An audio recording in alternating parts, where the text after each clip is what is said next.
পরে দেন সকাল 7টায় এসে আমরা যে বিয়া নাই সকাল 7টায় যাইনি বসি চৌরাস্তাতে। এর মধ্যে মনে করো আমার ভাইয়েরা ওরা অন্তর রাখেনি ওই বই নাইছে পাশাপাশি কাঠান্ডালা হই না ছোট পোলা ছেলে এর খবর পেয়েছে ফোন দিছে। আর এই স্বাস্থ্য ভাইয়েরা চাচারা এখানে এলেন কেন? এখানে কেন আসছিলেন?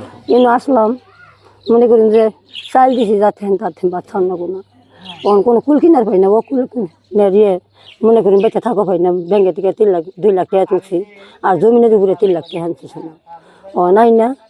মনে করো যে খুব ঘরে তালামালা দেওয়া লেছে বউ ঘরে মনে করো যে আমাকে বাড়ি থেকে মাইমাদের বাইকে দিছে যেমনি আজকে আমরা জানবার বাকি না কিছু না কোনো টেহা দিলি কোনো পোলা করলি উনার আমরা জানি না। 20 বছর ধরে স্বামী মরছে আমার গেন্দা পোলা বলছি আমার পোলারই কোনো খোঁজ নাই। আজকে বসে কাম কাজ করে খাই মনে করি একবার পড়ে গেছে আমি করে যাই।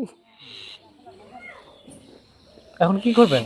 এখানে তো কি করবেন? পোলা আড়াই ফেলেছে পোলা মেরেই ফেলেছে নিজেরা মরে যাবো আর কি করবো আর করার কিছু নাই। কার বকল যাবো টেহা নাই পয়সা নাই কোনো যে কোথায় যাবার কোন আমাকে ধরে দিন। কতক্ষণ থাকবেন এইভাবে? 4-5 দিন মাঝে ওই যে মাঝে তো তেমন মনে করেন যে পাথর বেঁধে থাকে আবার পাথর বেঁধে থাকুন যে বাচ্চার সমাধান না করবো এই বাচ্চারে আর আমাকে যাওয়ার নাই। মরি আর বাসি পোলাই যাও নারাই বলে আর আমাকে বাঁচার দরকার নাই আর কি কোন আর কোনো কথা নেই। পাশের দিন মনে করেন তার জন্য পাসপোর্ট আমার মামার কাছ থেকে চাইছে চাওয়ার পরে দেই নাই পরে কিছু আগে শুনি পাসপোর্টের জন্য আমার শাশুড়ির কাছে।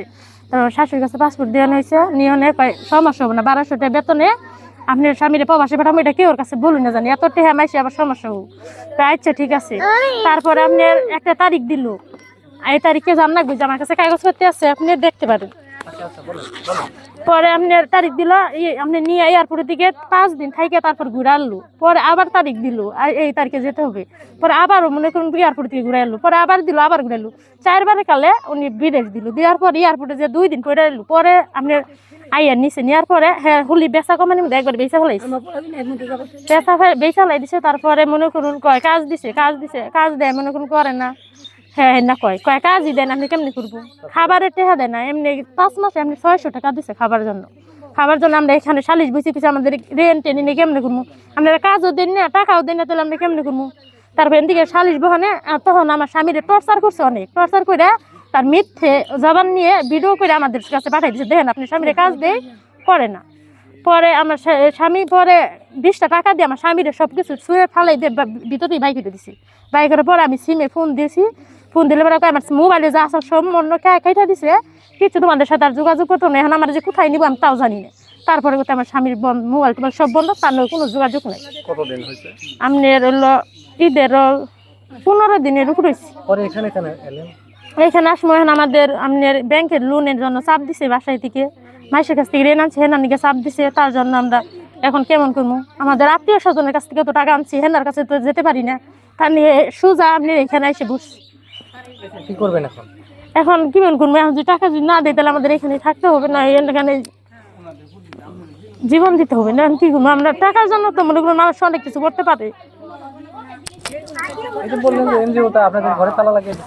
হ্যাঁ এনজিওতে তালা লাগাইছে আপনি 1 মাসে বুঝাই দিয়ে 1 মাসে বুঝতে এখন আর বুঝ মানে না আপনি এমনি 9 মাস হয়ে গেছে। ইয়ার আগে তো মনে বিদেশ গেছে 5 মাস ধরে ইয়ার আগে তো টাকা জমা দেওয়া হয়েছে 1 বছর 9 মাস ধরে টাকা জমা দিয়েছে আপনি সেটা মাসে মাইনে নিব তার জন্য মনে করুন বুঝাইতে বুঝতে এখন আর মনে করুন বাসায় থাকানো যায় না অফিসারের জন্য মানুষের জন্য তার জন্য আজকে আমাদের এই অবস্থা।